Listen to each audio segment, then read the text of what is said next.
ఇక ఆదికాండంలో మరొక ముఖ్యమైన విషయం క్రీస్తును గూర్చినటువంటి ప్రవచనాలు.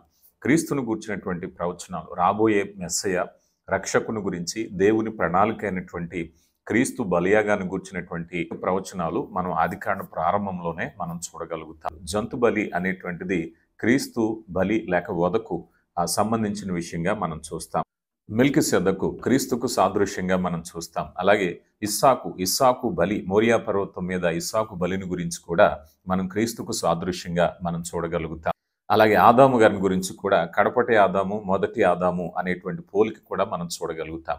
ఇక నేరుగా లేఖనాల్లో ఉండేటువంటి ప్రవచనాలను మనం చూస్తే క్రీస్తుని గురించి మొట్టమొదటి ప్రవచనంగా ఆదికాండము 3వ అధ్యాయం 15వ వచనంలో, మరియు నీకును స్త్రీ సంతానమునకు ఆమె సంతానముకు వైరము కలుగ చేసేదను, నిన్ను తల మీద కొట్టును, నీవు దాని మడి మీద కొట్టెదవు అని చెప్పాను. ఇక రెండవదిగా చూస్తే ఆదికాండము 12వ అధ్యాయము 3వ వచనంలో కూడా, నిన్ను ఆశీర్వదించు వారిని ఆశీర్వదించేదను, నిన్ను దూషించు వారిని శపించెదను, భూమి యొక్క సమస్తం వంశములు నీ యందు ఆశీర్వదింపబడనని అబ్రహాముతో అనగా. ఇదే మాట గలతీ పత్రికలో అపోస్తుడైనటువంటి పౌలు గారు కూడా ఈ మాటను ఉదహరిస్తూ మరి అబ్రహాము సంతానము క్రీస్తు అని తెలియపరచడం మనం చూస్తాం.